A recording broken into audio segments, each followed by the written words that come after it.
Here's the thing that I'm dealing with right now, and this is me breaking my own rules and processing with my audience. Um, I like to romanticize things. It's, it's hopeless to try to stop me, but I'm not a hopeless romantic, if you know what I mean. Um, Somewhat of an idealist, and that's just in my nature. Personality type, INTJ, mastermind architect. That's what they call it. They have career paths that are most suitable for you, and I didn't choose those. Um, so here I am just trying to make sense of it all.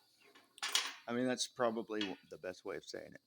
It doesn't elevate me in status very much, but that's okay. You shouldn't esteem yourself higher than you really should.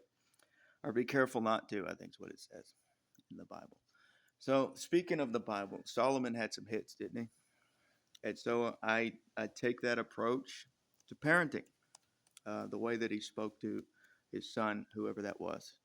Doesn't really say in the Proverbs exactly who he's speaking with. It might be a spiritual son or somebody that he governs and mentors, someone who works for him, somebody that he's adopted, stepson or something like that. Who knows? A cousin, even. My son, listen to me, because I'm a king. So I'm not a king. I don't think I'm ever going to be a king, but we can be like kings in what? Prophets aren't really kings. I'm a mouthpiece. That's what I do. I say things that I think are right on time, and I'm not always received as someone who's speaking that way, but it's whatever. They haven't really been historically um, seen that way anyway. So I'm not going to say, "Hear me, I'm the prophet. Do as I command, or you shall perish." I'm not that guy either.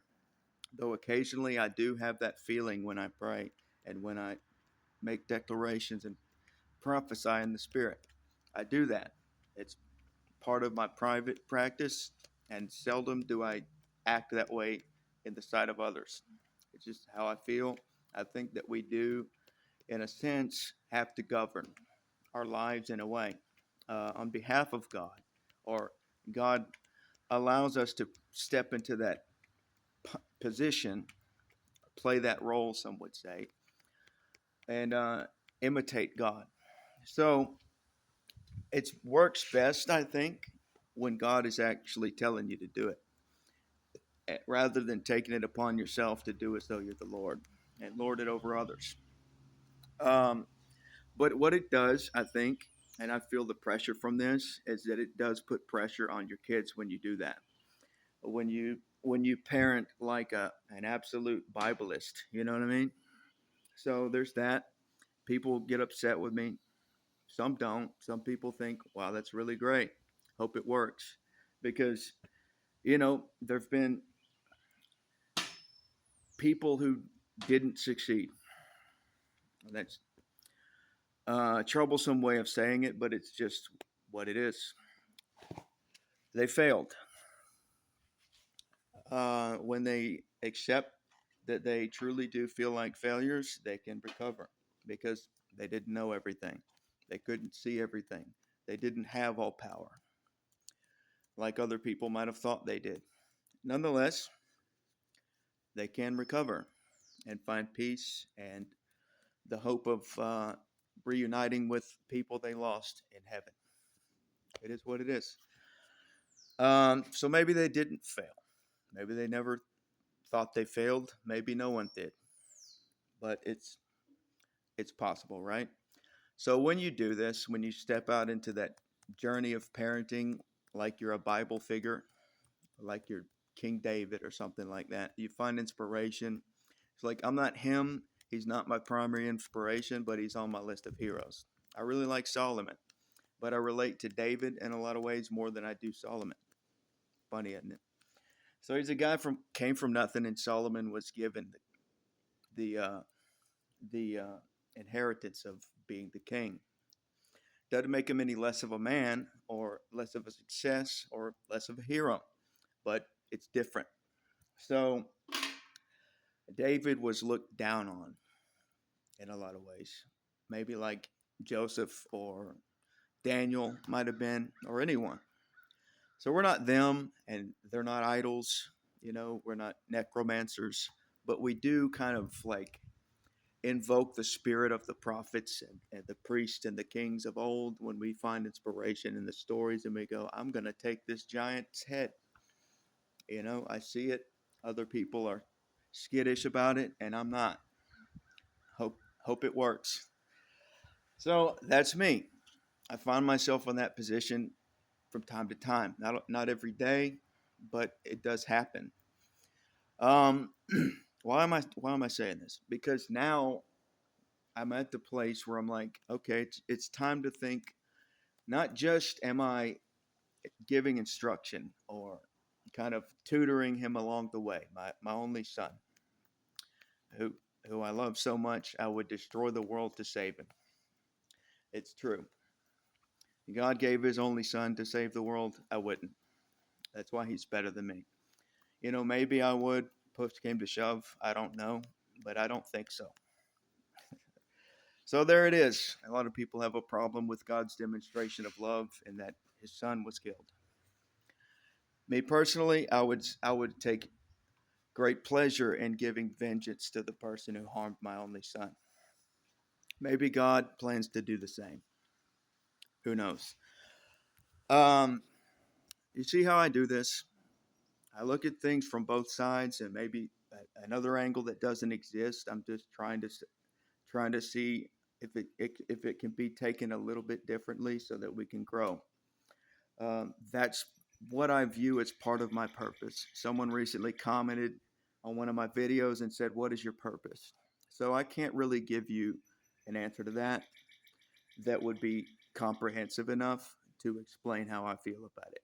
But I do understand what you meant to do was maybe start a conversation, hopefully, and that's what you've done. Um, so my purpose is not to be Jesus Christ. It's not to be the savior of the world, and it's not to be the villain either. But in someone's story, you're going to be the villain if you're doing what you think is right all the time and you don't compromise when your enemy tells you what to do. So you're going to be the villain. I've been the villain. You've been the villain. We've all been the villain in someone's story. Maybe I actually was the villain, and that's what hurts. That's what hurts. It's like it's not even that I want people to forget about it and pretend it never happened or see me differently now and not judge me today because of what I did. It's not just that. It's that I really do not like that it happened. I really don't like it. It's not that it makes me look bad or that I can't achieve great things because it happened. It's not that it's even a huge limitation anymore. It's just that it's not good. It's painful to have been a villain before. It's painful when you have a change of heart. So I'm looking at it like this. All right, now when my kid was born, I wasn't ready to be dad. I was and I wasn't. I just had an existential crisis about it and just kind of gave myself a pep talk and said, you're a shit dad for the things you're doing and you need to stop and you need to do better now. And now forget everyone else because you're always going to be the villain to some people. But with that in mind, what do I do now? So he's 7 years old. I've started a college fund. He doesn't go to college, he can start a business. He doesn't start a business, he can get a car and go work in offshore or something. Whatever the hell he wants to do with it, but it's his money. I've also recently told him that if he does again what he was recently caught doing, he will not receive it. And that's pressure in it. I don't know how else to say this, but it was so painful to do that because it would break my heart for him not to get it, to be unable to do it for him, to give that to someone else. But I will. And I tried to impress on him that I meant business about it, and he can get things from other people just fine. So if he ends up being selfish about it, he'll probably still have plenty of help. You know, not to be down on my kid. It's actually giving him a lot of trust and a lot of confidence and put faith in his creator to guide him. Uh, even though I was a bad kid and I didn't listen. And I did things, again, that were villainous. So, we're like generational curse breakers, and we want to break cycles of abuse, neglect, and ignorance. We want to do that, and we want to start over. And so that's where I'm at, thinking about the dollar being fragile. Many people think it will not last forever. The dollar will lose value and almost be as worth less than shit paper because you don't want to wipe your ass with it. It would hurt. It's uh, it's not soft enough to wipe your ass with it. So you can't even wipe your ass with the dollar, in their opinion, one day. That's uncomfortable. It's could be scary. It's sad because America, we love America. We're from there. We're so blessed and privileged to be born here and or to have legal status to become citizens or to work here and be legal residents. It's really, really and truly at this time and has been for many years now a blessing to be American. It's a status symbol across the world. It's hated, it's idolized, it's admired, it's villainized, demonized, and cursed, and depending on who you ask. But to me, being American is about having dollars, more or less. That's what makes everything go round. So we want our dollars to be worth something and to go somewhere, to be able to be spread about perfectly, to cover all of our need and to do things we don't even need, to do things that just give us pleasure and are exciting, fun, and make us happy. So be content with what you have, even if you don't get the inheritance that you're being offered because you made a stupid mistake. That's what has been presented to my son. It is what it is. This is the teaching in the Bible to me. There's grace, there's mercy endlessly.